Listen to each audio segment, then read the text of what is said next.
Nossa, que tanto de gente.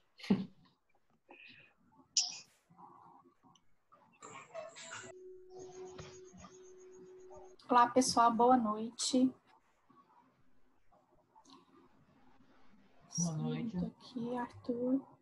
Olá. Pessoal, quem for entrando, coloque o microfone no silencioso, por favor.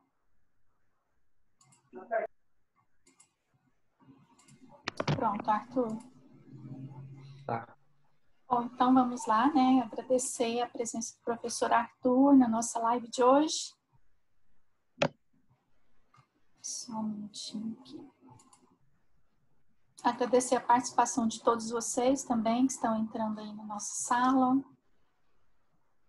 E o Arthur vai estar falando um pouco conosco sobre sonhos na perspectiva da análise do comportamento.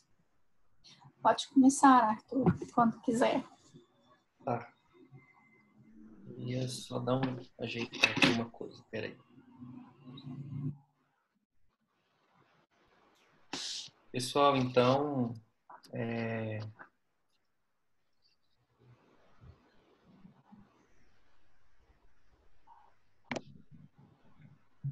boa noite. Tá todo mundo me ouvindo bem? Tudo certo?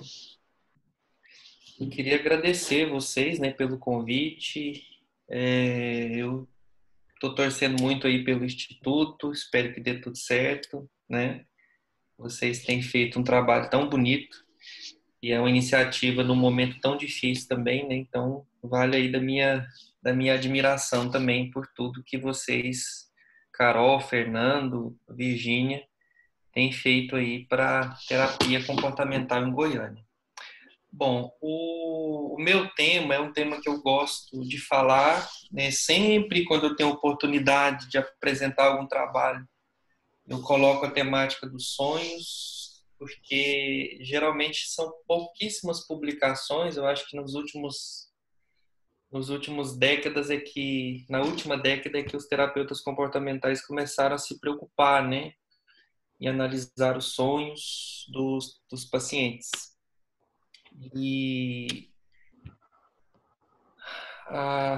geralmente tem sido um assunto assim muito relatado em sessão terapêutica, né? Geralmente quando eu vou dar supervisão e quando eu vou atender também, muitos pacientes falam sobre os seus sonhos e muita supervisionando, muito aluno também fala sobre isso. Eu sempre achei um momento muito importante da terapia, o relato de sonhos e como o terapeuta aborda isso. Se o terapeuta vai ter habilidade de falar, né, e de abordar a questão dos sonhos com o paciente, quando isso é colocado na sessão terapêutica, ou, por exemplo, se o paciente vai invalidar esse relato. Os sonhos, eles têm uma particularidade um pouco diferente, mais exigente, eu acho, do que quando a gente fala de sentimentos e pensamentos como comportamento privado. Por quê? Porque é o seguinte, se você pergunta para uma pessoa o que ela sente, ela vai te responder a partir de uma palavra, de um conceito que ela aprendeu na comunidade verbal dela, né? Então ela vai dizer assim, o que você está sentindo agora? A pessoa pode dizer, estou sentindo saudade, estou sentindo fome, estou sentindo raiva, né? Se você perguntar para uma pessoa o que ela está pensando, ela pode até te falar o que ela está pensando. Ah, estou pensando em viajar, estou pensando em fazer matrícula de um curso, ou não estou pensando em nada. Geralmente, quando você pergunta, então tudo isso pode estar relacionado a eventos privados, né? As pessoas relatam para a gente as coisas, elas nomeiam e indicam o que elas estão pensando, o que elas estão sentindo, e isso é muito contextual. Quando a gente pergunta sobre os sonhos de alguém, geralmente a pessoa não responde com um nome que ela aprendeu na comunidade verbal, ela responde contando uma história. Por quê? Porque o sonho, ele é uma atividade um pouco mais complexa do que simplesmente o respondente, o sentir, e ele é uma atividade também um pouco mais curiosa, um pouco mais complexa do que o nosso raciocínio, ou seja, a nossa forma cognoscente de pensar. Primeiro porque ele é cheio de metáforas, né? Os sonhos têm histórias lógicas e ilógicas. Você pode sonhar na primeira pessoa, você pode sonhar na terceira pessoa, né? Você pode sentir muita coisa em relação ao sonho. Então, as pessoas relatam, quando elas relatam o sonho, elas relatam também sentimentos.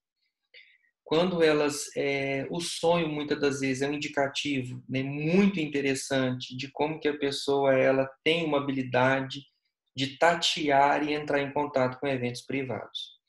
Então, por que ele passa a ser importante na clínica? Porque ele gera conteúdo e ele gera perguntas que, de outra forma, o terapeuta não conseguiria perguntar. E, de outra forma, você não conseguiria compreender e entender o que se passa na vida do seu cliente. Agora, é lógico que a nossa forma de entender os sonhos é bem diferente de outras concepções da psicologia.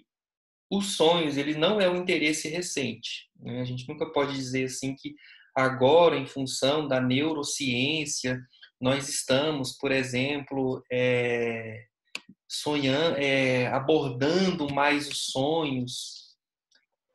Carol, deixa eu te falar uma coisa. É melhor você voltar a ser anfitriã, porque eu acho que eu não estou conseguindo acessar com o meu mouse alguns comandos aqui. Aí para você aceitar as pessoas que querem entrar, parece que é um monte de gente. Conseguiu?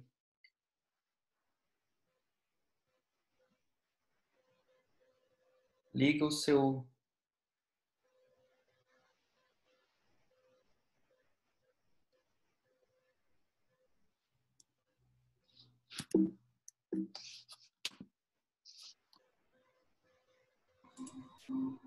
Você já trocou aí para mim? Você precisa trocar na opção e eu libero o pessoal. Eu não. Peraí. Então agora o comando está com você. Não, peraí. Ah, consegui aqui, peraí.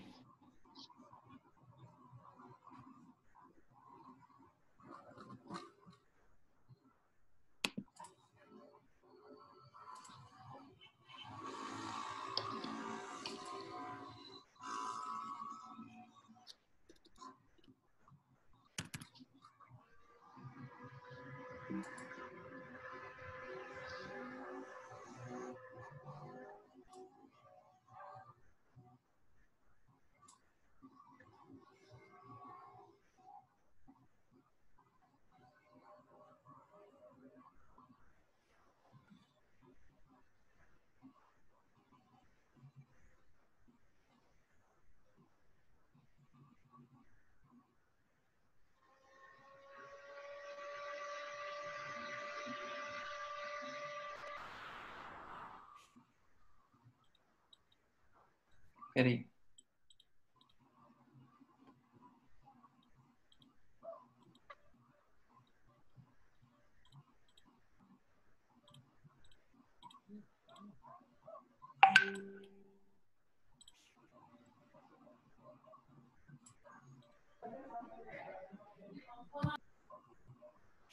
Estou aceitando aqui. Aí, beleza. Aí,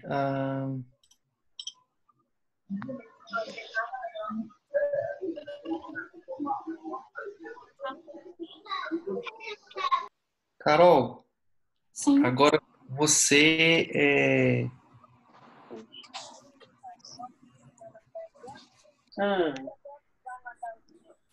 agora você me tira como anfitrião.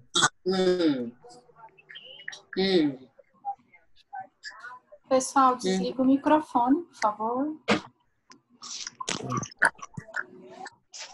Você quer mandar os slides para o meu e-mail e aí eu compartilho para você? Não, eu desativei eu desativei o som de todo mundo agora. Beleza. Agora vai dar certo. Ok. Beleza. Vamos continuar então. Então vamos lá. Desculpa aí, mas ok. Olha só. Aonde que eu estava? Os sonhos, eles não são um interesse só agora. Se você pensar bem, os gregos, eles já tinham ideias sobre os sonhos como algo integrado à vida, né? Claro que tinha toda a ideia religiosa também. Na Idade Média, isso fica bastante obscurecido, apesar de que você tem uma valorização da ideia do sonho como revelação na Bíblia e na doutrina cristã. Em outras tradições religiosas também você tem relatos, né, dos sábios, das pessoas que sonham e trazem alguma informação para os mortais. Com a filosofia, depois de um certo momento, e aí se alguém estiver aqui assistindo a live pode me falar, não aborda tanto os sonhos. Então, quem vai popularizar os sonhos, estou falando da filosofia moderna, né? Mas quem vai popularizar a ideia de sonhos como algo que nos leva a entender o que acontece com as pessoas de uma forma não tanto mística, mas trazendo para um campo psicoterapêutico, vai ser o Freud. Então, o grande livro dele vai ser aquele livro, A Interpretação dos Sonhos. Depois o Skinner, ao escrever Ciência e Comportamento Humano, Skinner ele fala bastante também sobre os sonhos, concorda um pouco com o Freud no quesito de privação de determinadas coisas, determinados medos que nós temos, que muitas das vezes aparecem nos sonhos.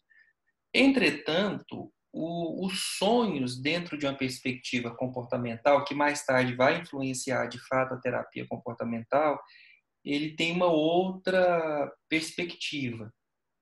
Essa outra perspectiva os sonhos é comportamento. São comportamentos privados que acontecem de uma maneira especial e que vai nos dar, por exemplo, a possibilidade de entender o controle de estímulos que aquele organismo, ou podemos dizer aquela pessoa, ela está passando, tá?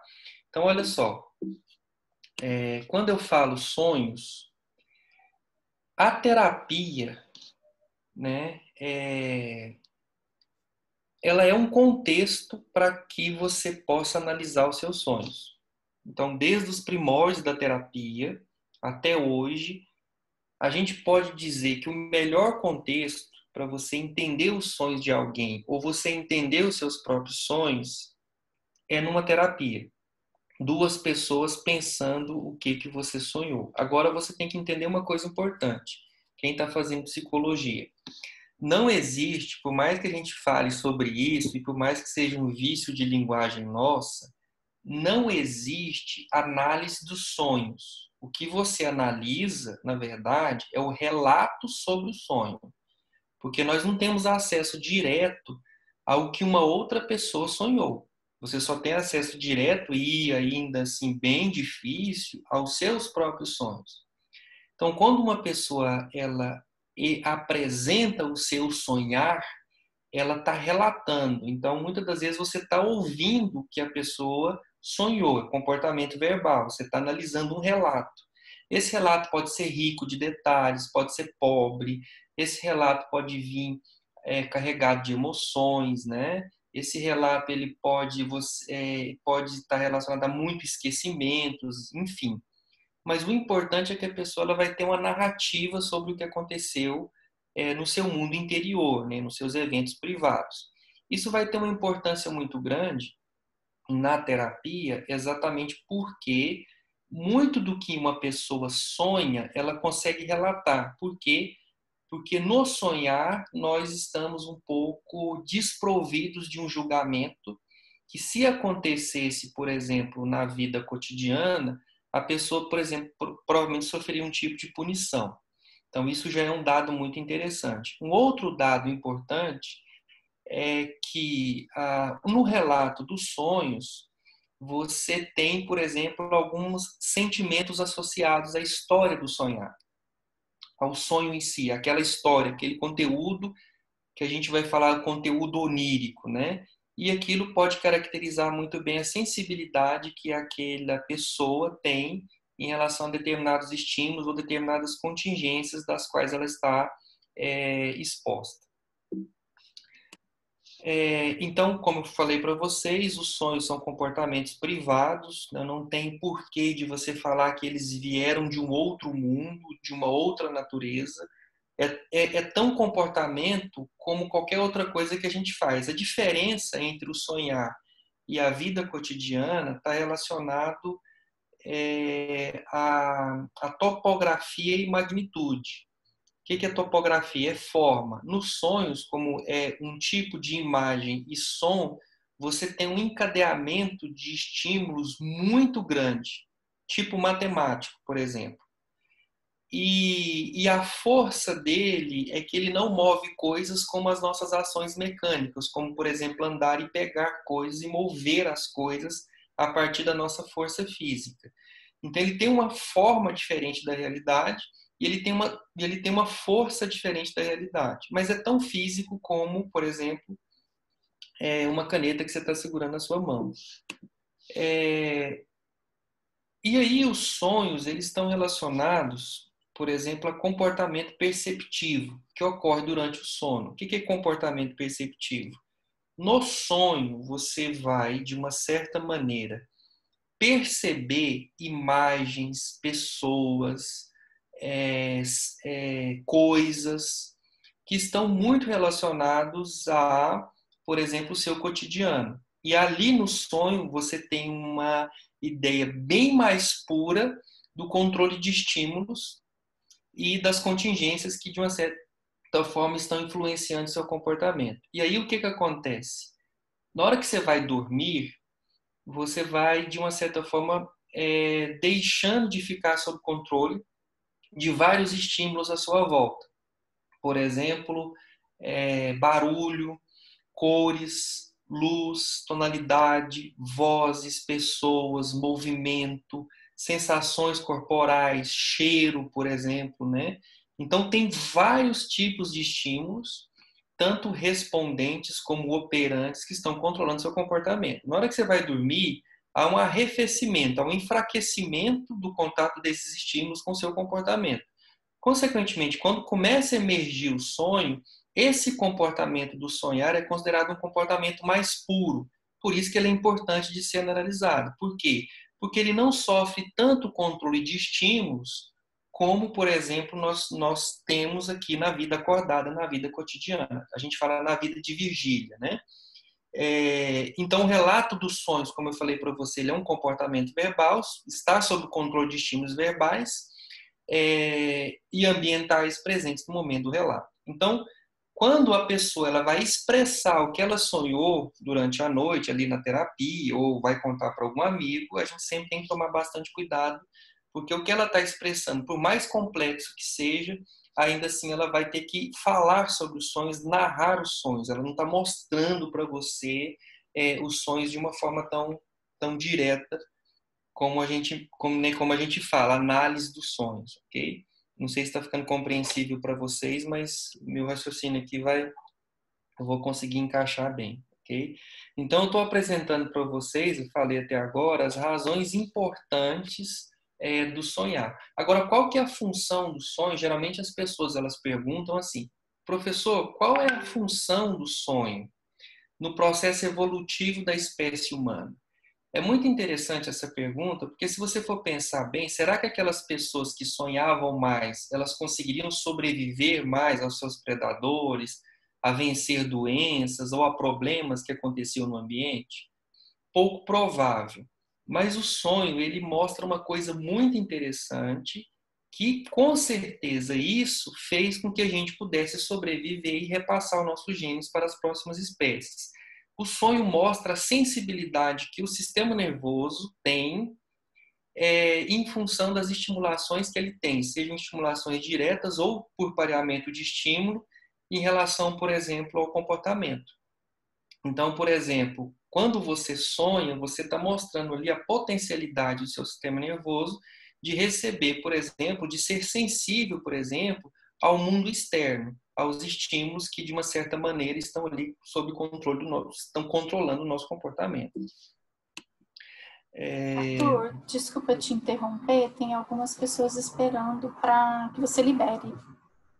Então, peraí. Vamos liberá-las.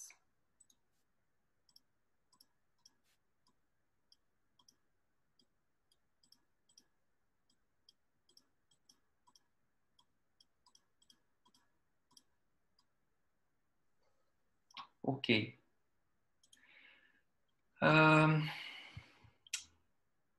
Peraí. Onde que eu parei?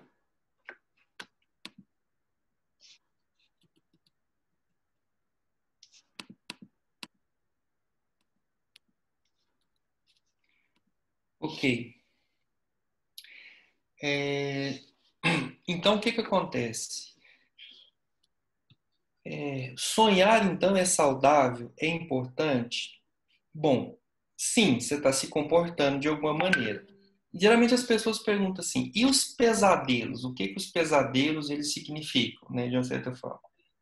O pesadelo, ele é também um sonhar, desde que a gente entende uma coisa, ele é mais intenso e ele está relacionado, por exemplo, a sensações aversivas. Provavelmente, quando a pessoa relata pesadelo, você vai ver na vida dela, no relato da vida cotidiana, muito estresse, muita dificuldade com a vida, muito sofrimento, e muitas das vezes a pessoa com muita ansiedade, por exemplo, você vai ver que isso vai se manifestar muito, por exemplo, no momento em que essa pessoa vai dormir.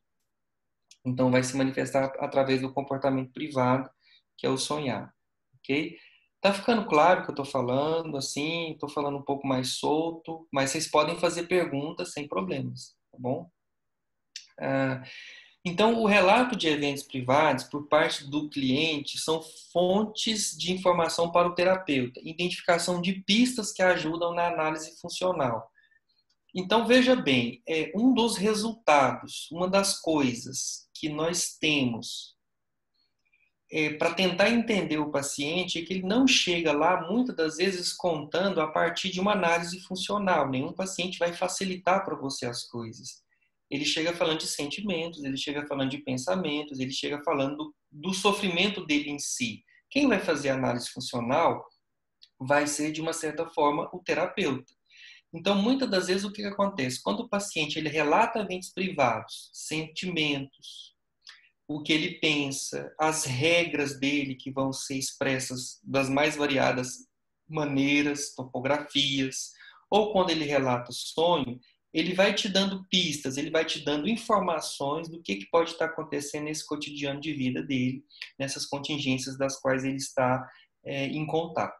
Né? E ali, a partir do momento que essa narrativa vai acontecendo, sendo ela fácil, difícil, sofrida, clara, confusa, você vai tendo cada vez mais informações e você vai estabelecendo ali, levantando hipóteses e fazendo ali as suas análises funcionais. Então, com os sonhos também é dessa forma. Depois eu vou citar alguns exemplos de análise de sonhos que eu já fiz em consultório, que pode dar uma luz sobre o que eu estou falando aqui para vocês.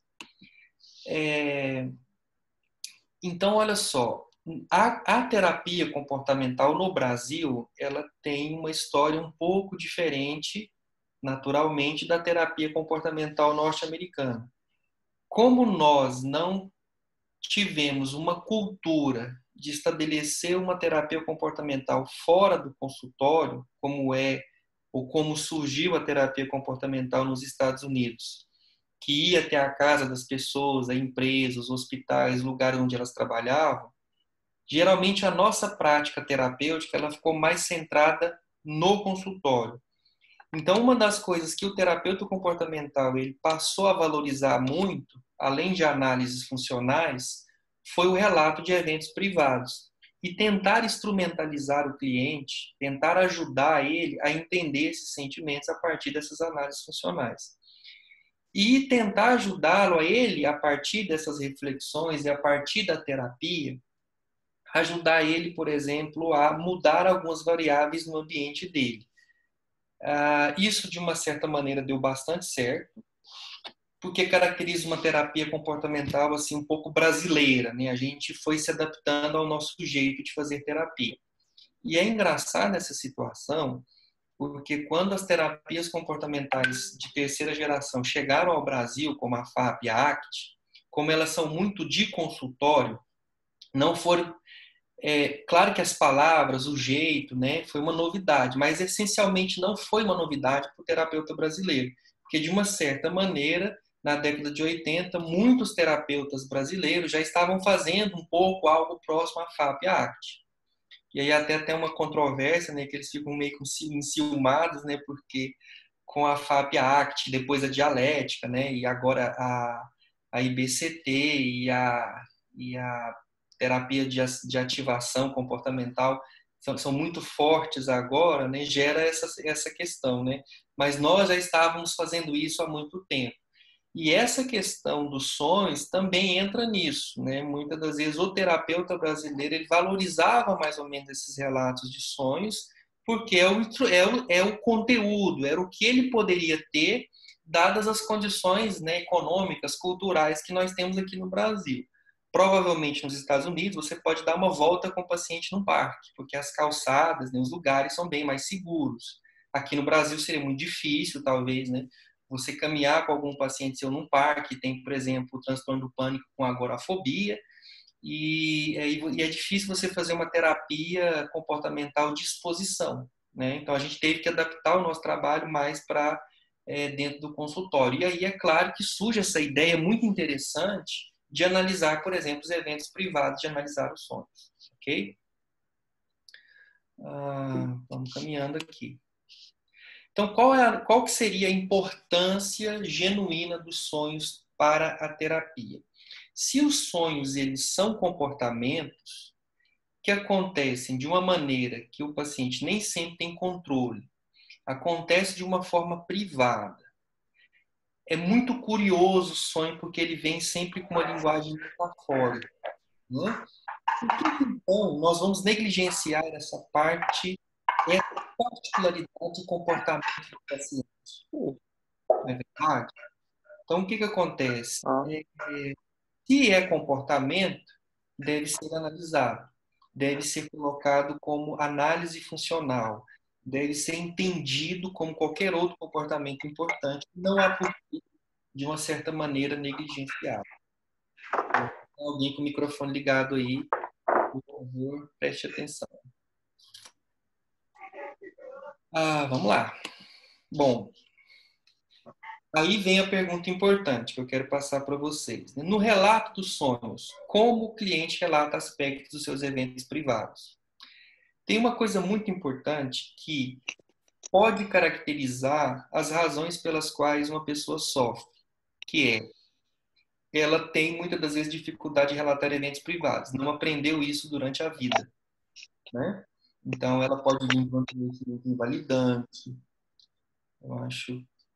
Ela pode, por exemplo, ter passado por situações aonde relatar os eventos privados ou expressar as suas próprias emoções era muito difícil. Muitas das vezes relatar os próprios sonhos é difícil, porque talvez é difícil também falar de coisas muito privadas e muito íntimas do que acontece nos seus eventos privados.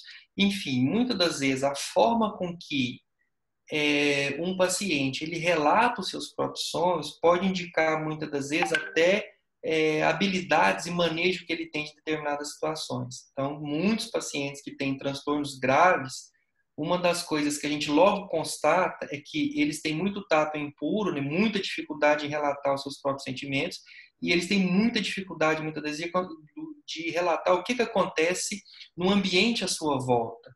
Então, além de ser, por exemplo, relatos muito distorcidos, muito difíceis da gente entender, às vezes, no consultório. Então, isso está relacionado ao quê? Está relacionado, muitas das vezes, a uma comunidade socioverbal, a família, o trabalho, a escola, que não ajuda com que essa pessoa pudesse expressar, ou pudesse entrar em contato, ou aprender a nomear os próprios sentimentos. Então, isso é importante por quê? Porque pensar, sentir e sonhar são eventos privados. Muitas das vezes isso vai girar em torno de várias perguntas que o terapeuta vai fazer em sessão. E isso é importante por quê? Porque um paciente que não consegue entrar em contato com seus eventos privados, no sentido de nomeá-los e relatar isso às outras pessoas, provavelmente vai ter muita dificuldade em interação. Provavelmente vai ter muita dificuldade de conviver com as outras pessoas.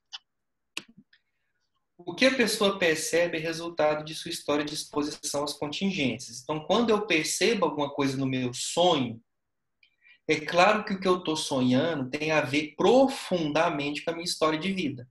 Então, por exemplo, O meu pai faleceu já tem provavelmente uns 8 anos. Eu ainda sonho com ele, né? Geralmente a gente fala, nossa, são mensagens que ele está te trazendo.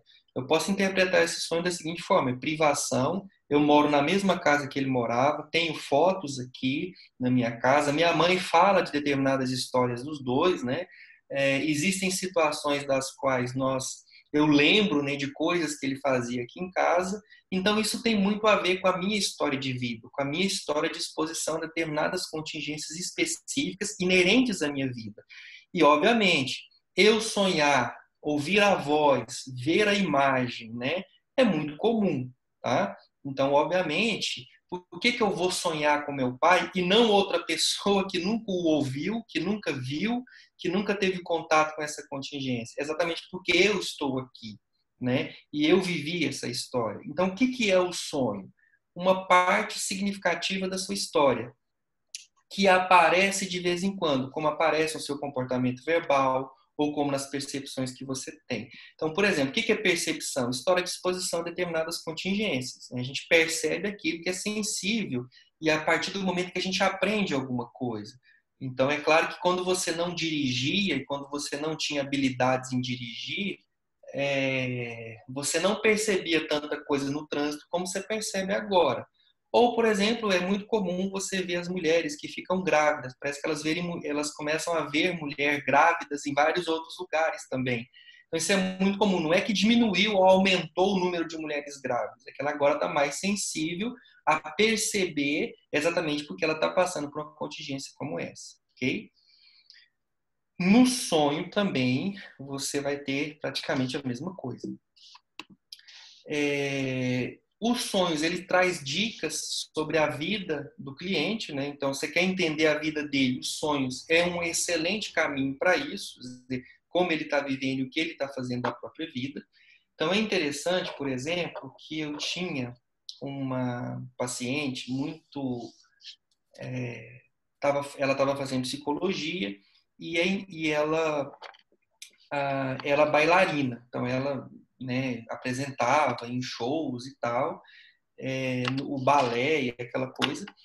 E aí ela tinha um sofrimento que ela relatava o seguinte: eu odeio, não suporto que as pessoas me critiquem. Eu não gosto que as pessoas falem de mim, do como é que eu dancei, fica me avaliando. Ela tinha muita dificuldade com essa ideia de avaliar. E é interessante que em um determinado momento ela relatou o seguinte sonho: eu estava com o meu namorado em tal lugar e de repente começou um tiroteio.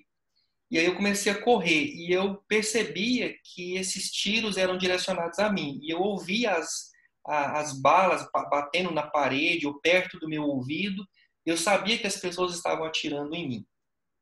E aí, conversa vai, conversa vem na sessão, eu fiz a seguinte pergunta para ela: você consegue relacionar esse sonho com alguma situação da sua vida que você vive no cotidiano? Ela demorou a sacar, demorou a ficha cair. Geralmente eu não interpreto sonhos para o paciente. Eu deixo que ele mesmo vai construindo isso e eu vou modelando esse relato. Que a ideia foi a seguinte: ela falou assim, olha, eu acho, e ela falou isso com bastante dificuldade, mas é muita questão de equivalência também de estímulos, né? Ela falou assim: eu acho que as balas que iriam na minha direção são as críticas que eu recebo. Então eu tento fugir de todas elas, eu não enfrento porque eu tenho muito medo das críticas.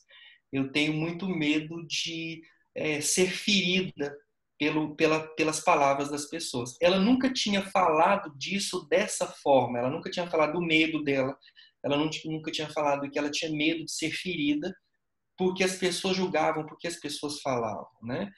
Então, se eu não abordasse os sonhos, provavelmente ela não falaria dessa forma e não abriria espaço para que eu pudesse fazer outras perguntas e me aprofundar mais na relação terapêutica. Porque daí eu ia perguntar também várias coisas, tais como: eu estou aqui te avaliando, eu também estou aqui te julgando, né? Eu também estou aqui estabelecendo alguma crítica sobre o seu comportamento, o que você acha disso aqui ao vivo junto comigo. Então, isso abre espaço, muitas das vezes, para situações numa relação terapêutica e para vivências na clínica que de outra maneira não existiria. Então, a análise dos sonhos, uma vez que sendo abordado com habilidade pelo terapeuta, vai trazer, por exemplo, essas possibilidades, essas aberturas que são muito importantes para o progresso da terapia. Ficou claro isso, pessoal? Tudo certo? Não sei se está fazendo sentido para vocês isso, ok? Vamos lá. Então, analisar relato de sonhos é uma estratégia de buscar dados que de outra forma também não aconteceria, né? Então, muitas das vezes, o paciente está ali relatando algo para você e ele está sob julgamento, ele, claro que ele tem vergonha, ele evita determinados assuntos, ele se esquiva, ele foge, né? E muitas das vezes o sonho, uma vez que ele relata o sonho, algumas coisas que ele não consegue falar, se não for pela metáfora dos sonhos, não fica claro para o terapeuta. E muitas das vezes o relato dos sonhos pode até ser mandos disfarçados, né? Pode até ser pedidos ou situações que ele não consegue falar de uma maneira muito direta, tá? Vamos lá. O material do sonho pode facilitar a compreensão das consequências aversivas ou reforçadoras envolvidas na vida do cliente. Então, tem uma coisa que eu acho importante, né? Muitas das vezes a gente diz o seguinte: é importante a gente saber das causas dos comportamentos das pessoas. Eu também acho que nós devemos saber das causas. Entretanto, mais importante do que você saber as causas é você... deixa eu aceitar mais algumas pessoas aqui. É você saber, sobretudo, como é que eu posso dizer para vocês? As consequências que mantêm aquele comportamento. Porque muitas das vezes as causas, elas são quase que inacessíveis, né? Mas as consequências, elas são bastante importantes. Porque as consequências você consegue manipular. Nem sempre, quando eu falo, por exemplo, por que você bebe? As pessoas falam, porque eu aprendi isso na infância. Ou eu aprendi isso com os meus amigos há 10 anos atrás. Não tem como você voltar a 10 anos atrás. O que você vai fazer o mais importante, a pergunta fundamental, em alguns casos, seria o que mantém esse bebê? O que mantém, por exemplo, esse comportamento problema? Ok? Ok, isso aqui eu já falei.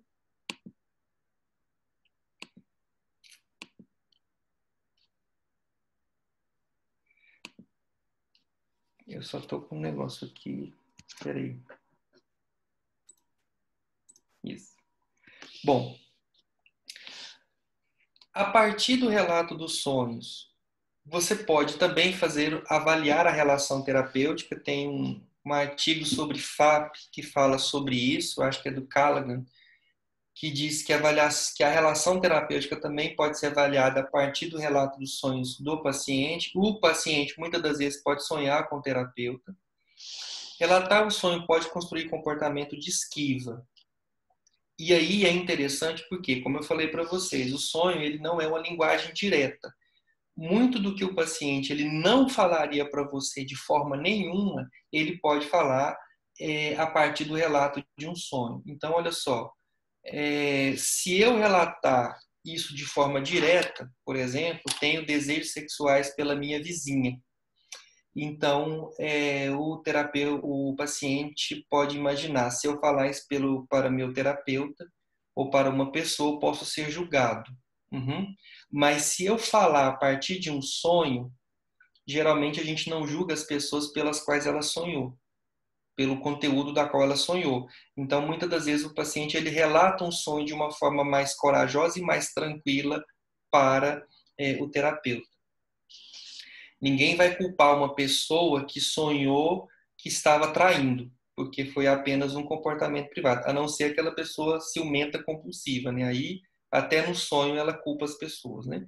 O relato do sonho ajuda a evitar assuntos aversivos na sessão. Então, tem muitos assuntos que são difíceis pra caramba para determinados pacientes. Por exemplo, abuso sexual, violência doméstica, coisas que eles fizeram que eles sentem muita vergonha de relatar, de falar, e muitas das vezes, a partir do relato dos sonhos, isso pode ficar um pouco mais fácil, se caso ele sonhou, né, e ele vai falar desse assunto agora, ok? Lembrando bem de uma coisa, né, quando a gente vai ficando cada vez mais tempo como terapeuta, a gente vai tendo cada vez mais experiência, uma coisa que você percebe muito que os pacientes, eles não falam para a gente as coisas de uma forma tão direta.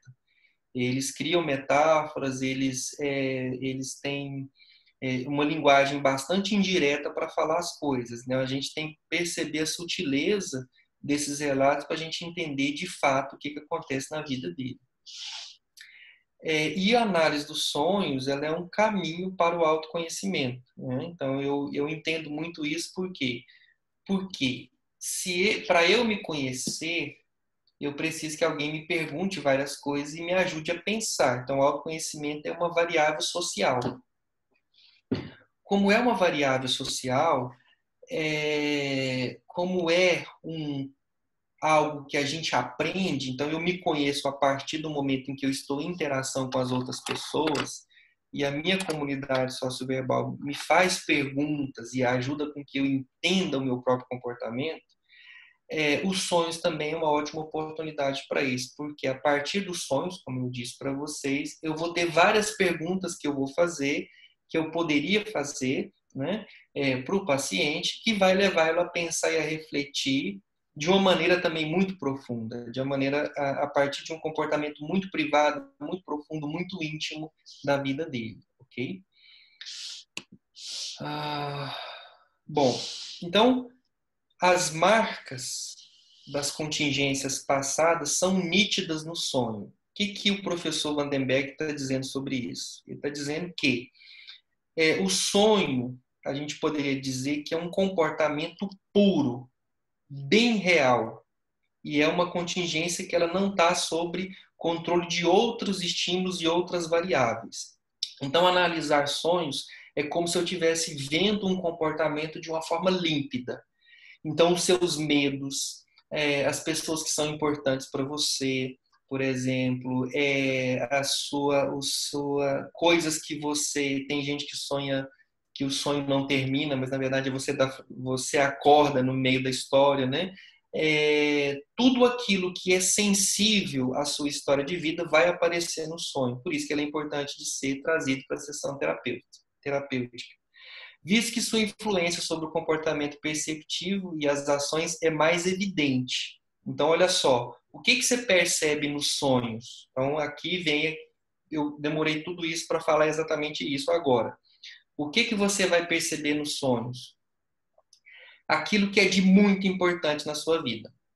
Então, o que vai aparecer nos seus sonhos? Aquilo que é de extrema relevância na sua vida.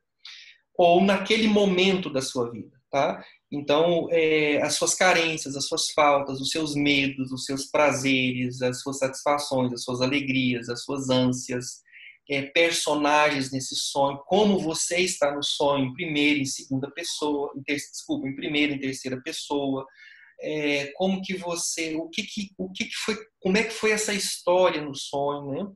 E o que você lembra de todos esses, do conteúdo do sonho, do conteúdo onírico, etc. Então, lembra sempre disso. Se você sonhou, aquilo é importante mediante as contingências das quais você está em contato naquele momento da sua vida, naqueles momentos cotidianos.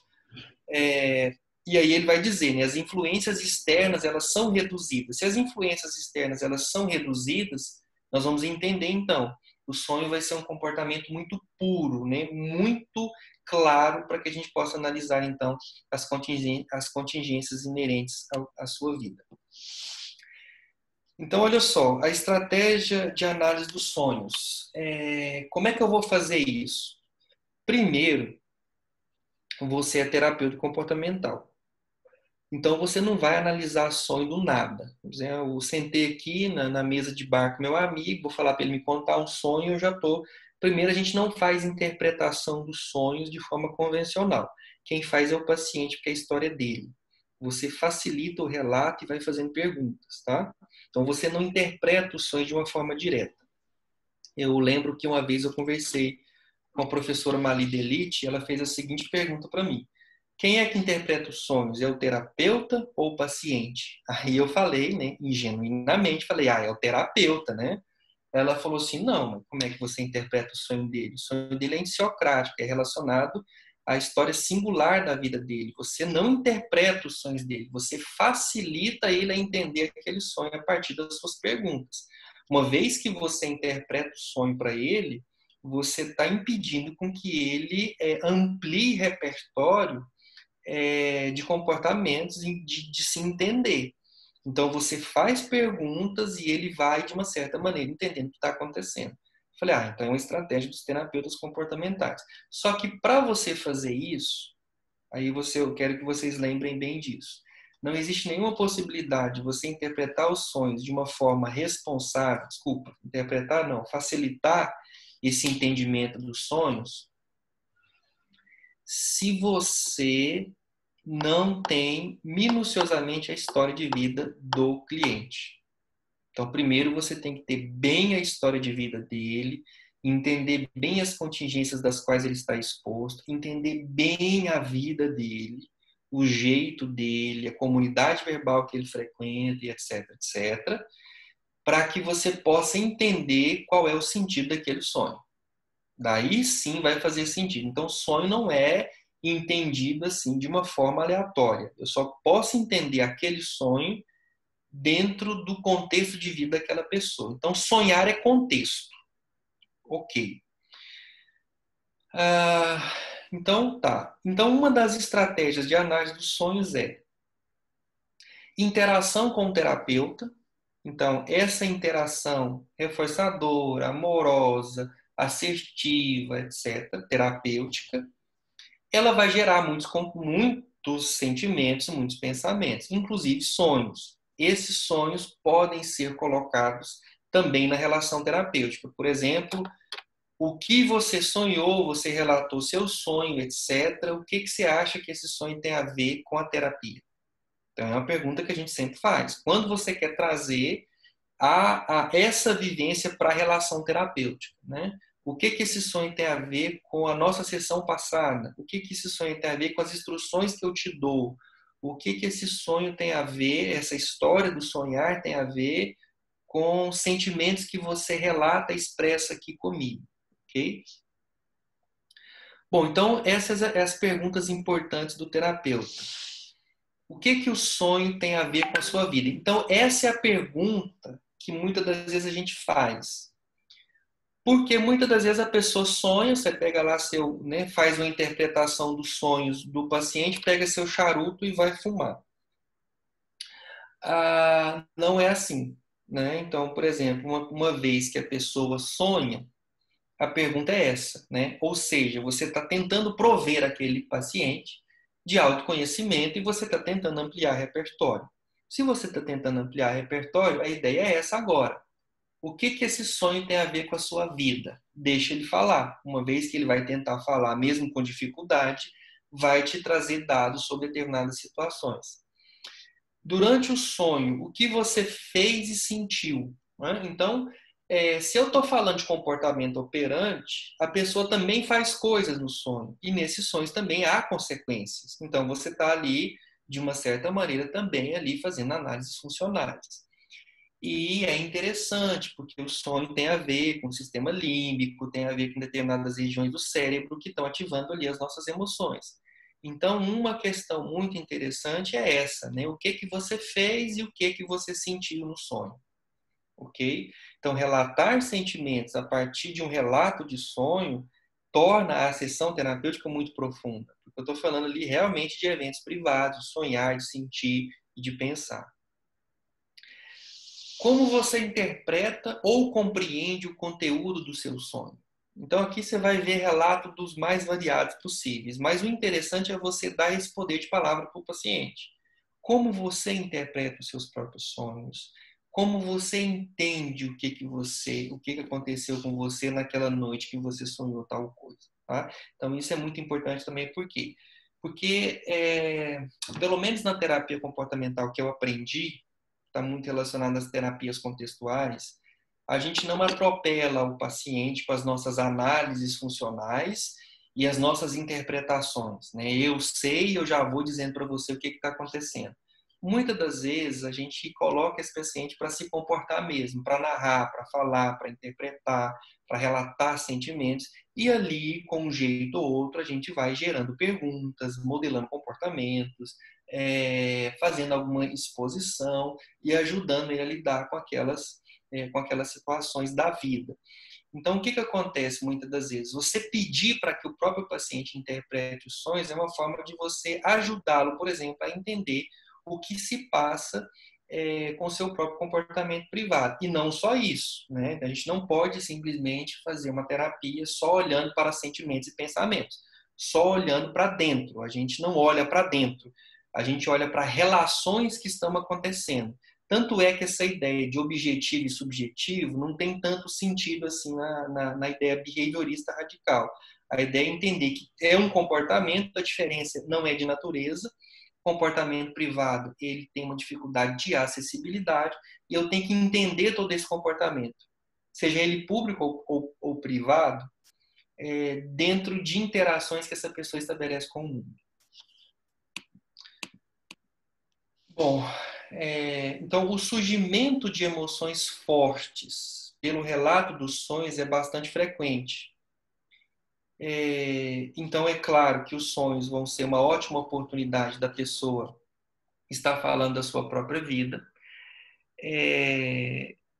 Então, uma variedade de problemas emocionais pode ocorrer ao vivo. Então, isso é muito importante, principalmente para quem para quem utiliza a FAP, né? Muito comportamento clinicamente relevante vai surgir a partir do relato dos sonhos, né?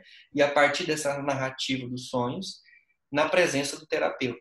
E é interessante por quê? Porque ali eu vou trabalhar como terapeuta analítico funcional, no estilo da Tsai, do Kohlenberg, a partir do momento que emerge ali, ao vivo, os comportamentos clinicamente relevantes, né? O comportamento clinicamente relevante, que seriam os problemas e as dificuldades do paciente nessa interação com o terapeuta, que está relacionado, por exemplo, à sua história de aprendizagem, ao seu sofrimento. E também os comportamentos clinicamente relevantes de ordem 2, que são as melhoras e os progressos do paciente. Então, isso vai caracterizar o quê? São momentos oportunos para o cliente aprender a lidar com os seus sofrimentos, né?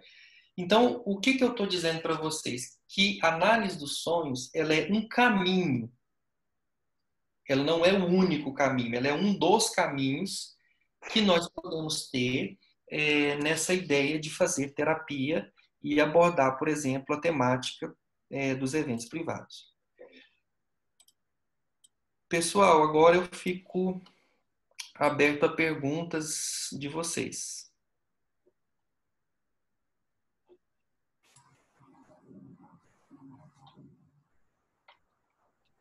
Então tá, muito obrigado, boa noite. Tudo entendido, né? Muito bem entendido. Pessoal, alguém tem alguma pergunta pro Arthur? Eu. Pode falar. Arthur. Olha. Oi. Deixa eu fazer só um comentário assim, jocoso, mas você sabe que eu tenho uma certa relação com a psicanálise, mas eu estou tendo um caso extraconjugal com a análise comportamental, né? Acho que eu não me decidi ainda com que relação eu vou me firmar. Aí a pergunta que eu queria fazer para você era no sentido assim: você sabe que eu estou num processo de transferência para o Rio Grande do Sul, e esse processo está sendo travado pelo INSS, e um dia eu sonhei que esse processo tinha sido deferido. E no sonho, como você relatou aí, eu comecei a chorar de emoção porque essa situação se confirmou no sonho. A minha questão é, não que eu queira misturar a psicanálise com a análise comportamental, porque eu nem me defini ainda como profissional nesse sentido ainda. Eu acho que eu estou buscando ainda, por isso que eu fico lá e cá. E a gente procura sempre os melhores profissionais, por isso que eu estou nesse encontro hoje. A pergunta que eu faço é, existe algum ponto comum nesse sentido específico do meu sonho, dessa condição, A abordagem comportamental pode entender também, nesse caso específico, que o sonho, tal como a psicanálise, é a manifestação de um desejo? Elvis, valeu aí pela sua pergunta, né? Bacana também a sua relação extraconjugal, né? Pode continuar, não tem problema não. Mas eu não sei como é que a outra parte vai ficar, se ela ficar sabendo, né? Aí você tem que lidar com isso. Mas valeu pela pergunta. Primeira coisa importante, tem um artigo, que é um artigo em inglês que não foi traduzido, mas é um artigo que, na tradução do título dele, significa Lendo Skinner e Vendo Freud. Por quê? Porque o Freud foi o autor que o Skinner mais citou nas suas obras. Então, o Freud ele tem uma elegância muito grande em falar da psicanálise, ele fala com muita educação, com muita respeito ao Freud, né? E no quesito eventos privados, no quesito sonhos, o Skinner concorda com o Freud. Tá? Agora, é claro que o Skinner não vai falar de desejo, ele não vai falar de eventos psíquicos, né? O Skinner vai usar outras nomenclaturas que tem muito mais a ver com uma análise da relação comportamento-ambiente ou organismo-ambiente, e o Freud vai usar mais uma construção psíquica para justificar os sonhos. A questão é que essa linguagem ela é meramente topográfica, que eu acho, a princípio, eu posso estar especulando aqui totalmente errado, mas o Freud utiliza um tipo de linguagem inerente ao contexto e à cultura dele, e obviamente o Skinner utiliza outra. Mas, em essência, você vai ver que os sonhos têm a ver com os nossos medos, o Freud fala disso, Skinner também. Os sonhos têm a ver com controle de estímulos, então desejo. Se eu for falar, o que é desejo sexual, por exemplo? É controle de estímulo, privação, né? História, sensibilidades corporais, afetivas, etc., que também vai aparecer no sonho. O interessante é que o sonho é comportamento, né? É história de interação que nós temos. Aí você vai pegar, por exemplo, o livro do Freud. Tá gravando aí, Carol? Porque eu ia falar que eu já li, né? Mas você vai pegar o livro do Freud, A Interpretação dos Sonhos. Ele pouco fala de sonhos de paciente. Ele está falando mais do dele, né? Dos próprios sonhos dele. Então, isso aí já mostra que sonho é acessível somente à pessoa que sonha. Do resto, a gente tem relatos dos sonhos. Então, nesse aspecto dos sonhos, em vários outros também, tanto da psicanálise como do behaviorismo, você vai ter muitos pontos em comuns. Claro que vai ter alguma divergência no sentido de causalidade do comportamento e tudo mais. Então, nesse caso, eu recomendaria você continuar seus estudos de uma forma muito tranquila, não precisa você achar que você tem que ter uma área específica nessa questão intelectual. Acho que vale a pena você estudar e se aprofundar tanto na psicanálise como na análise do comportamento. Em relação aos seus sonhos próprios, você está fazendo, vamos pensar uma coisa aqui, né? Suponhamos que eu estivesse lá no consultório com você. O que eu falaria para você? Você está passando por uma mudança extremamente significativa, mudar de estado. E mudar de endereço, muitas das vezes de um estado para outro, não é só mudar de casa. Tem costume, tem pessoas, tem emoções, tem expectativas, tem medos, né? Tem um monte de coisas que você está vivenciando. É óbvio que uma hora, em um determinado momento, isso vai aparecer nos seus sonhos. Se você vai dar importância para esses sonhos, aí vai depender também, né, do quanto isso é importante para você. Mas, de uma certa maneira, isso vai aparecer na sua vida privada, né? Por quê? A sua vida privada, ela não é um mundo externo, ela é um mundo à parte. Ela é resultado da sua interação com o ambiente em que você vive. Entende? Então, super natural o que você está sonhando, mesmo que o sonho ainda seja muito bizarro. Ainda assim, a gente consegue ver função nele. Ok?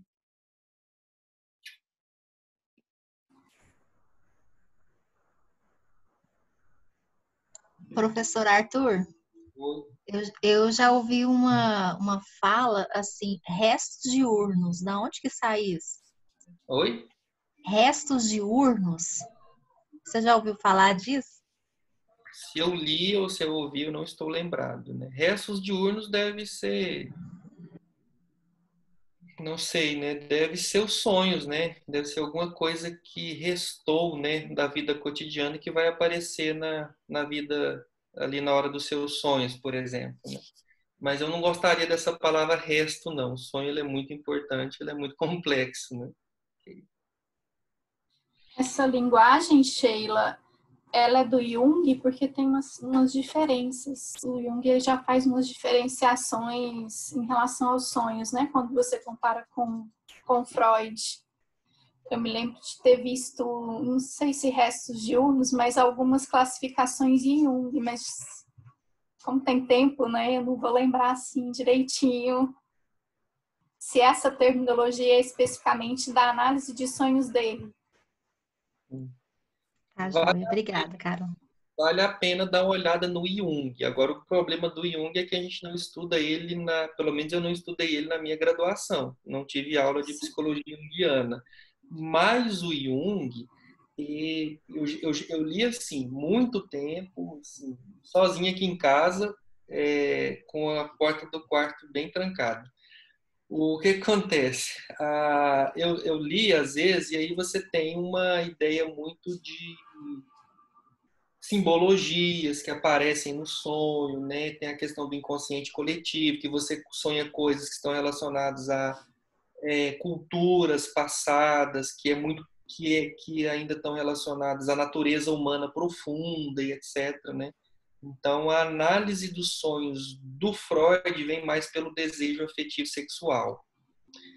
É claro que não é uma banalização do sexo, não é isso. Obviamente, a gente entende muito bem quando a gente fala sexualidade na psicanálise. Agora, na questão do Jung, como o Jung ele questiona muito essa ideia de sexualidade em Freud, ele vai mais para um campo da espiritualidade, ele acaba trazendo sonhos como algo muito simbólico, cheio de simbologias, de linguagens próprias. E aí ele vai falar de arquétipo. É a partir dos sonhos que ele fala de arquétipo, né? Quando você sonha com determinados tipos de arquétipo que estão relacionados, por exemplo, à cultura, que estão relacionados, por exemplo, à forma com que a gente se interage com as pessoas. Aí tem uma coisa interessante nisso tudo, que eu quero falar para vocês. Quando um behaviorista pega tudo isso, li o Jung, li o Freud, a única coisa que a gente consegue ver é controle de estímulos. Por mais que eles expliquem com uma outra linguagem tudo isso, ok? Aí eu consigo fazer essa integração, né? Então, legal que o Jung analisou os sonhos das pessoas. Devia ser super bacana ele falar que você sonhou com tal coisa porque isso significa isso e isso na sua vida. Bom, de repente tinha uma função aquilo ali, era terapêutico, assim como o Freud também, etc. Mas, na verdade, se a gente for fazer uma análise descritiva, você vai perceber que é controle de estímulos, ok? E mais? Professor, Oi. boa noite. Boa noite. Obrigado pela sua pequena palestra que deu aqui, gostei bastante. E sobre isso que os colegas estavam falando, eu acho que o nome que o Freud dá mesmo, né, e depois o Jung continua, são os resíduos arcaicos, né, que são aqueles imagens que aparecem em sonhos, simbólicas, né, e meio mitológicas, que não tá muito dentro do cotidiano da pessoa, e eles acabam aparecendo, né? No próprio livro vermelho do Jung, praticamente é todo assim, né? Cheio dessas imagens sagradas, proféticas e etc. Mas eu queria fazer uma pergunta para você que não é essa. Tem alguns tipos de sonhos que muito aquela psicologia anomalística estuda, né? Tem laboratórios ali na USP, na Unicamp, algumas faculdades federais do Sul, que tem laboratórios se dedicando a essas experiências anômalas, né? Estudos dos fenômenos anômalos. E eles relatam alguns tipos de sonhos, por vezes eles chamam de telepáticos, né? De realmente sonhar com o que a pessoa falou, vai falar, ou por vezes também pré-cognitivos ou premonitórios, de sonhar e depois de uns dias acontecer exatamente como foi sonhado, né? esses fenômenos que eles chamam de anômalos. Nesses estudos da análise do comportamento e tudo mais, se chega a analisar isso e como isso é analisado? Leonardo, então, valeu pela essa pergunta. Pelo que eu estudo sobre análise de sonhos na terapia comportamental, eu não sei essa resposta, mas eu imagino que não. Talvez os analistas de comportamento não vão por esse lado, porque uma coisa importante nessas pesquisas, que às vezes não é clara para nós, é o seguinte, que isso é muito importante para um analista do comportamento, tá? Isso é importante até para nós, porque nós somos muito críticos de nós mesmos. É o seguinte, é método. Então, uma das primeiras coisas que eu fosse avaliar isso é qual é o método dessas pesquisas. Muitas das vezes, o método empregado para entender os sonhos ou os eventos privados das pessoas, eles não são muito claros. Quando a gente vai falar de premonições, de coisas que as pessoas prevêem nos sonhos, etc., tem muito ainda questões religiosas envolvidas, né? Que se não for uma coisa religiosa direta, é muito resquício disso. Não que isso seja ruim, não estou criticando, mas quando a gente fala de método científico, o método científico ele vai avaliar o caminho desses estudos. Quando a gente fala, por exemplo, que o sonho prever coisas, a gente tem que tomar muito cuidado. Por quê? Porque os eventos na vida, eles são muito complexos e vai depender muito da sensibilidade que uma pessoa tem a determinados tipos de estímulo. Por exemplo, suponhamos que eu tenho aqui em casa uma filha e essa menina é extremamente ansiosa. E aí eu sonhei que ela teve um acidente automobilístico. E ela pegou o carro no outro dia. O que aconteceu? Acidente automobilístico. A gente tem que tomar muito cuidado com isso, porque isso pode ser um evento muito aleatório e que, se eu acreditasse muito nessa premonição, seria uma irresponsabilidade minha, então, depois desse sonho, dar a chave do carro para ela. Não é verdade? Então, o que a gente tem que entender? A gente tem que entender primeiro, eu tenho que ver que, de repente, observar a minha filha ansiosa e sonhar com ela batendo o carro pode ter a ver com a minha história de vida, não com a história de vida dela. Porque, em outros aspectos, sonhar com as pessoas que são ansiosas poderia ter uma função para mim, em função de uma infância, em função de uma adolescência, onde eu tenho, sei lá, história de acidente, de parentes, de amigos ou de mim mesmo. Só que isso é muito complicado, você colocar esse método para ser estudado. Geralmente os estudos dos sonhos, eles demoram muito a ser feitos, né?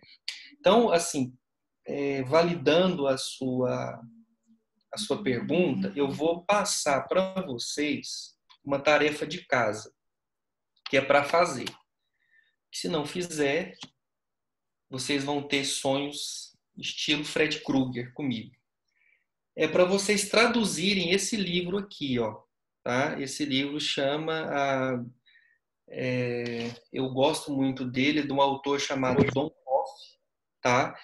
Para mim, é o melhor estudo de sonhos feitos até hoje, que chama o Estudo Científico dos Sonhos. Né? Aqui ele vai falar de mapas mentais, mapas neurais, desenvolvimento cognitivo e análise de contexto, que eu acho que vai ajudar muito a gente entender não só, né, essas dúvidas que a gente tem em relação aos sonhos, mas a gente vai entender o que o Leonardo realmente perguntou. Agora, tem fenômenos, não sei se eu estou falando demais também, porque eu gosto muito desse assunto, qualquer coisa vocês me param. Existem fenômenos que ainda a ciência não conseguiu estabelecer um método. Por exemplo, eu não estou falando aqui que, se uma pessoa sonhou com algo que vai acontecer, que isso seja simplesmente uma coisa muito aleatória. Pode ser algo interessante sobre a natureza humana que ainda a gente não sabe? Pode. Os sonhos podem trazer coisas que a gente não conhece ainda? Pode, porque não é um assunto fechado, não é um assunto que a ciência já bateu o martelo e já encerrou, né? Agora, o que a gente tem que fazer é pesquisar, né? E eu acho que aí, para vocês que estão começando a profissão, que estão começando aí na psicologia, eu acho que é um assunto, assim, principalmente para quem for se enveredar por essas áreas aí, da neurociência do sono. Tem muito pouco terapeuta do sono. Eu acho que a única pessoa que eu conheço terapeuta do sono é a Carol, né, Carol? Eu não conheço outra pessoa, né, que trabalha a questão do sono, da terapia mesmo. Isso é importante porque a partir do sono também tem lá o sono REM, não sei o que vai ser o contexto para o sono, vai ser o contexto para o sonho. Então, eu acho que é uma área muito interessante a ser pesquisada também, a ser especulada, a ser vista aí, tá bom? Mas valeu pela sua pergunta. Não sei se eu consegui responder bem, mas geralmente é isso. Tá ótimo, professor. Muito obrigado pelas suas colocações.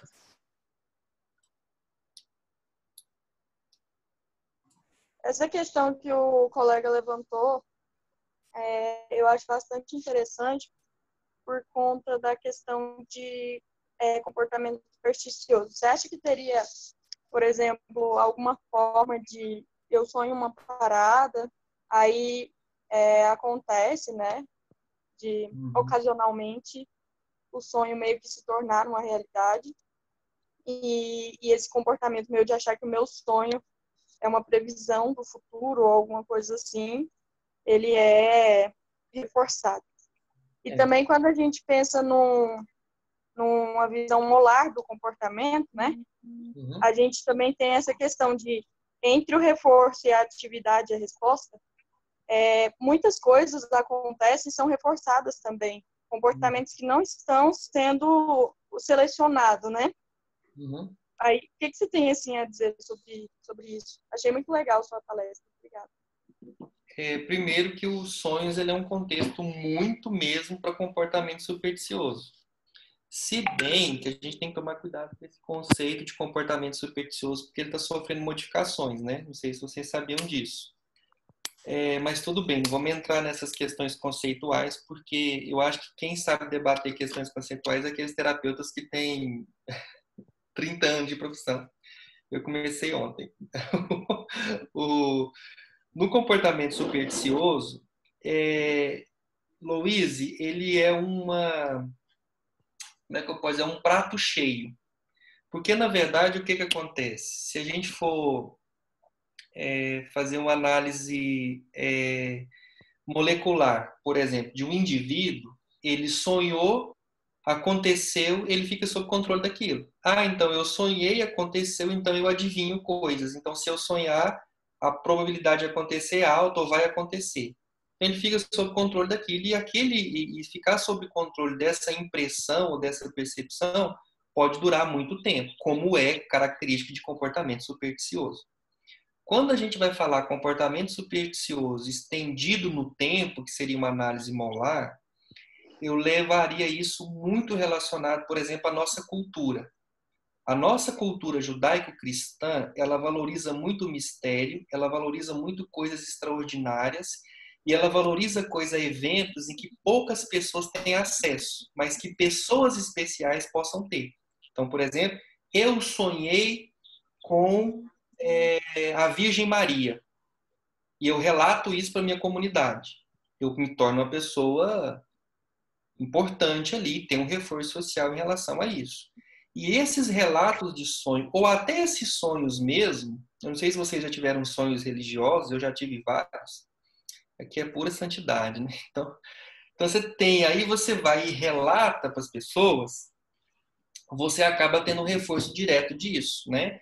Muitas das vezes também você vai olhar na nossa cultura, olha gente, só abrindo um parêntese, tá? Eu não estou falando que isso é ruim, viu? Eu só estou descrevendo como um behaviorista, tá legal? Às vezes as pessoas religiosas ficam chateadas com isso, quando a ciência se mete a falar dessas coisas, mas calma lá. Se você pegar, por exemplo, nos relatos bíblicos, né? Quer dizer, tem muita coisa importante ali que começa com sonho.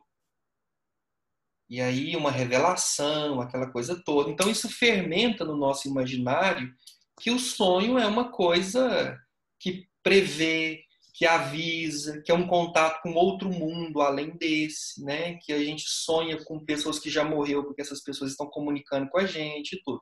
Claro que eu não quero quebrar o encanto, mas quando eu trago para o lado da ciência, né, você vai ver que, obviamente, como eu falei, isso tudo é controle de estímulo, que pode ser de forma imediata, né, se a gente for fazer uma análise molecular, e pode estar estendido ao longo do tempo também, se a gente for fazer uma análise molar também, em função desses reforçadores sociais que a cultura provê, já que nós temos uma cultura judaica cristã que valoriza muito isso, né, fenômenos extraordinários que fogem, por exemplo, que escapam da nossa, né, da nossa física ou da nossa forma de descrever o mundo.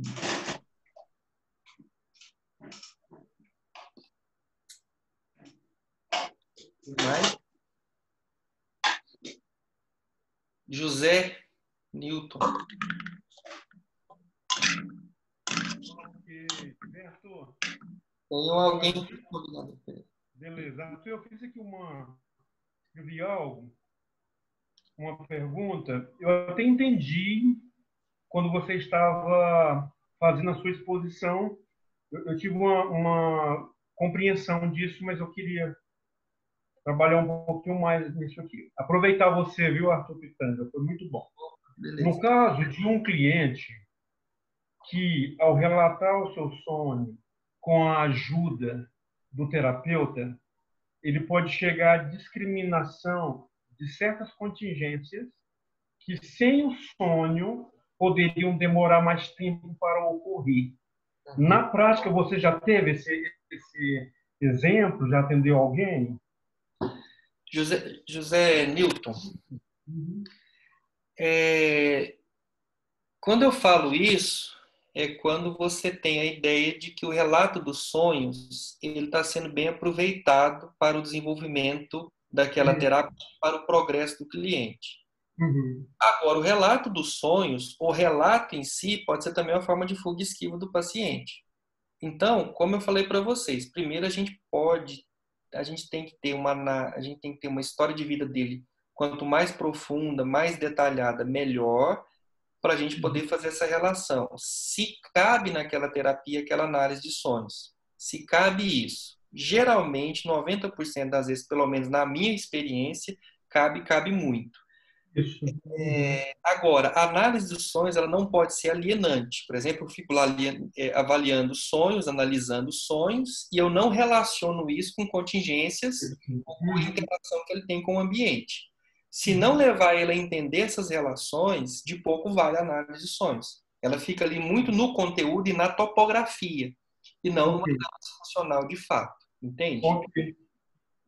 Sabe? Então, às vezes, por exemplo, é interessante, é curioso, é bonito, pode parecer que a terapia está sendo uma terapia profunda, mas geralmente não, se eu não faço essa relação com o ambiente. Então, não existe um sonho por ele mesmo, ele não vem do nada e ele é fechado aqui, né? O sonho, ele é uma interação, ele é a consequência de uma interação complexa que eu tenho com a minha vida, com o meu ambiente, com as contingências. Então, eu tenho que fazer essa integração de toda forma, ok? Ok, obrigado. Beleza. Quem mais? Tá me ouvindo? Tô Sim. aqui? Pode falar, Sirlene. Oi, boa noite para todo mundo. Eu estou com uma dúvida aqui em relação ao que você explicou sobre os sonhos, a relação que tem com as contingências do ambiente, que isso tudo pode estar influenciando nos sonhos. Mas e quando o cliente chega na gente e fala assim, eu não consigo sonhar nada, eu não sonho nada, e chega muito preocupado porque não consegue sonhar. Isso também tem relação com as contingências e o ambiente? Sem dúvida. É uma particularidade, é algo relacionado à individualidade dele. Não sonhar também é um dado importante, né? Não que o sonho seja obrigatório, né? Você entra nesse consultório aqui se você sonhar. Se você não sonhar, você volta para casa. Só volta no dia que você sonhar, né? Não é obrigação necessariamente, mas tudo que o paciente ele fala, tanto de coisas que acontecem, como de coisas que ele não tem acesso, ele não consegue, de uma certa forma, é um dado que pode ser um dado relevante, né? Por exemplo, se a pessoa chega para você e fala, eu não sonhei, eu não sonho, quando eu durmo, eu simplesmente durmo, no outro dia eu acordo e vida que segue, se isso não tem relevância para a história de vida dele e não está relacionado aos objetivos da terapia, de pouco a gente vai se preocupar. Agora, por exemplo, se realmente está relacionado aos objetivos dele e você vê que é uma pessoa que, de uma certa maneira, a grosso modo, precisa entrar em contato com determinados tipos de eventos privados, talvez só o pensamento e o sentimento já não basta. Então, é interessante que ele possa entrar em contato com outras sutilezas, né, de forma mais sutil, com outros eventos que acontecem na sua vida, no seu comportamento privado. Então, isso pode ser que sim, seja um problema, mas eu não colocaria. O paciente não sonha, isso pode ser um dado importante que vai ser debatido dentro da relação terapêutica e da individualidade da vida dele, entendeu? Deixa eu ver se eu entendi. Pode ter relação com o comportamento privado dele que ele não consegue acessar? Sim. Muitas das vezes, o que acontece? Tem que tomar cuidado com a coisa. Não existe uma pessoa que não sonha. Todos nós sonhamos. Sonhar é uma coisa que acontece, é natural da espécie humana. A diferença é que existem pessoas que conseguem ver os próprios sonhos e depois relatar esses sonhos. E tem pessoas que não conseguem ver esses sonhos, portanto, não vão relatá-los. Eles não conseguem ver qualquer atividade ou lembrar, né? Ou dar um flagrante ao sonho de qualquer atividade onírica. Então, isso é um dado importante que você tem que depois explorar e saber. Okay? Entendi. Obrigada. Beleza. E aí, Sirlene, eu só queria complementar um pouco com um pouco de conhecimento sobre a área da psicologia do sono também, né?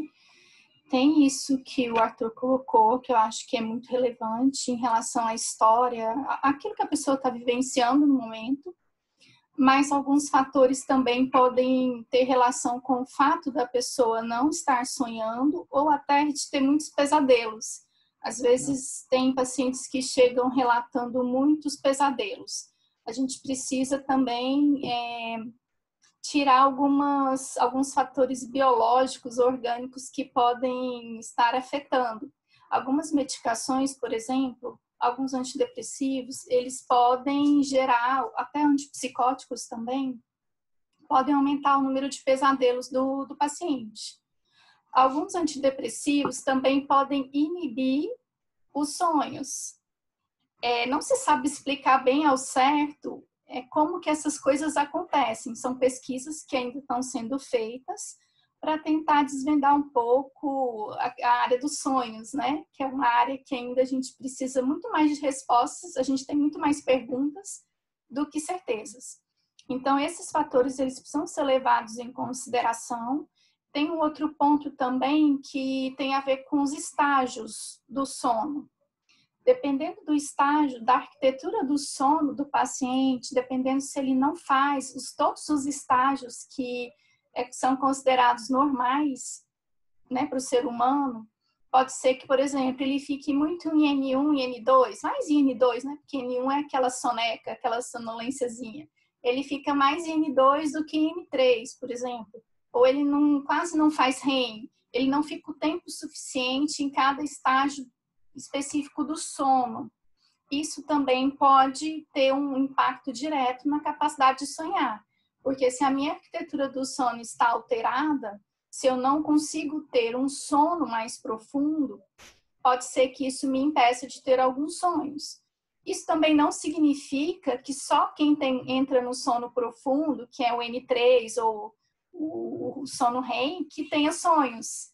Tem relatos de sonhos também em algumas pesquisas na área do sono, de pessoas que relatam sono quando estavam em N2.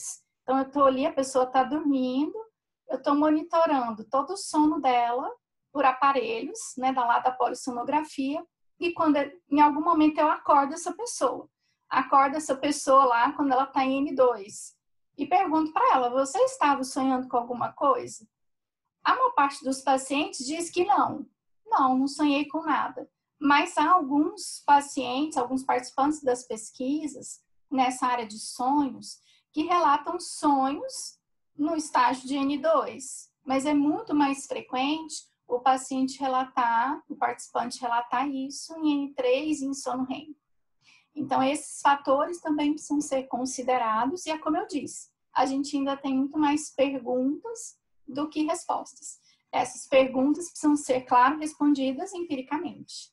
E tem aí todo um esforço de psicólogos do sono, de pesquisadores dessa área, para tentar entender também como é que é o mecanismo dos sonhos de um ponto de vista fisiológico, um ponto de vista de atividade cerebral. É porque a gente sabe que dormindo a gente tem atividade cerebral também. Só que essa atividade cerebral ela tem estágios, que é o que a gente considera de N1, N2, N3 e sono REM. Então, essas influências também, essas questões também podem influenciar se o indivíduo sonha, se o indivíduo tem pesadelos. Também acrescentando essa questão do uso de medicamentos. Tem pacientes que quando você pega no sonho tem não sei quanto tempo. E você vai lá fazer no seu processo de avaliação, investigação, e você percebe que ele usa um medicamento há não sei quanto tempo. Você vai lá investigando e percebendo que às vezes tem um medicamento que pode estar interferindo, a própria arquitetura do sono, que a gente só vai ter condições de avaliar no exame de polissonografia. Tá? Aquele exame que a pessoa dorme na clínica, vai no médico do sono, ele requisita esse exame, e a gente tem condições de avaliar como que está a arquitetura do sono desse paciente. Mas ainda temos muito mais perguntas do que respostas. Ok? Sim. Outra coisa também, outra área também que seria interessante para as pesquisas aí futuras, é que a gente sabe muito pouco de sonhos de pacientes com psicopatologia grave. Será que os esquizofrênicos sonham? E como é que é o sonho de um esquizofrênico, né? Será que uma pessoa com depressão grave, aquela depressão que a pessoa não consegue nem levantar da cama, né? Será que como é que são os sonhos dela, se ela sonha? Então tem muita coisa que a gente tem que saber ainda, entende? Para que a gente possa realmente responder essas questões que a Carol colocou. A gente tem muito mais perguntas a fazer do que respostas em relação a essa área, entende? Agora, os sonhos, eles vão ser compreendidos, pelo menos parcialmente, e vão ser abordados de várias maneiras. Você vai ter, por exemplo, estudos epidemiológicos, né? Você vai ter estudos científicos da neurologia, da neurociência, você vai ter a psicologia. Dentro da psicologia, você vai ter várias vertentes que vão abordar. Eu acho que as vertentes que mais abordam sonhos, assim, pelo menos em publicação, é a psicanálise e a análise do comportamento. Você tem, por exemplo, a psiquiatria. Eu não sei como é que os psiquiatras estão abordando isso de uma forma, né, que venha fazer a gente entender. Você tem, por exemplo, os religiosos. Eu não sei como que eles estão em termos de publicação de questões, como eles interpretam, eles entendem também, por exemplo, a partir das suas vertentes religiosas, a natureza do sonho. Mas o que eu quero dizer para você é que isso apesar de poucas respostas que nós temos, ainda assim é uma área de muita curiosidade, né? E de muito espanto, né? Tem coisas que acontecem na vida privada que realmente nós não temos resposta para isso. Sensações, né? Situações que a gente pensou num dia e muito tempo depois acontece, e a gente não sabe muito, né? Então, o que vale agora é tentar estudar muito e tentar pesquisar ao máximo. Por quê? Porque as pessoas que sofrem, elas querem uma resposta, pelo menos de uma competência da nossa parte, né? Então, eu acho que é um crime muito grande uma pessoa que ela vai entrar para a clínica, por exemplo, que ela não se interessa pelos sonhos, que ela não se interessa pela vida privada dos seus pacientes, né? Então, isso é muito importante. E aí entra sempre aquela questão que eu sempre falo para vocês: cuidado com aquela ideia de você achar que os analistas do comportamento não estudam sentimentos e pensamento, porque na verdade é o que mais nós estudamos e na verdade é o que mais nós nos preocupamos em toda a nossa leitura sobre o comportamento humano. Okay? Obrigada, gente. Valeu muito.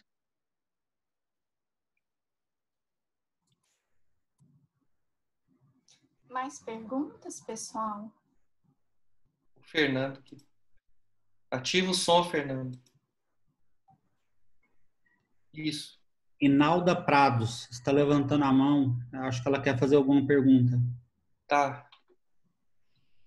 Inalda, pode falar?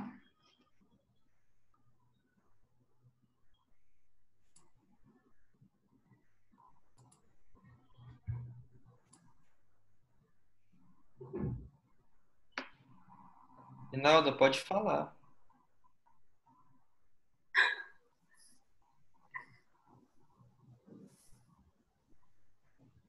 Eu acho que ela não está aqui. Deve ter. Ok.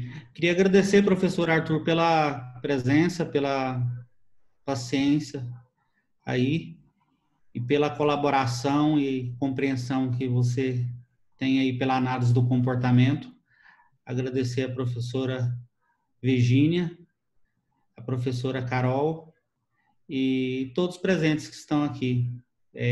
Obrigado pela audiência, tá? E Carol? Bom, só reforçando aí, né, minha gratidão pela sua participação, Arthur, pela participação de todos nessa aula que traz um tema tão importante que nos deixa, acho que, com mais perguntas mesmo do que respostas, né?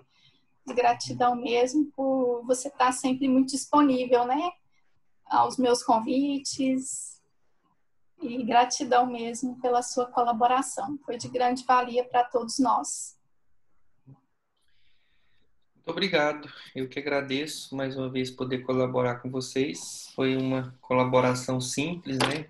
Nada com detalhe do jeito que vocês merecem. Mas é isso. Espero que a gente tenha aprendido um pouco juntos.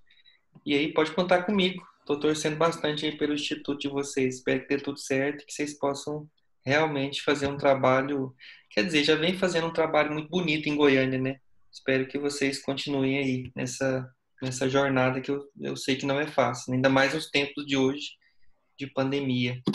Muito obrigado, gente. Obrigado pela presença aí. Tá bom? Agora vocês podem ir para a cama sonhar à vontade. Fica tranquilo que a gente ainda vai te importunar muito, viu, Arthur? Opa, pode chamar. Okay. Tchau, tchau. Obrigado. Tchau, gente. Obrigada. Muito bom. Muito bom.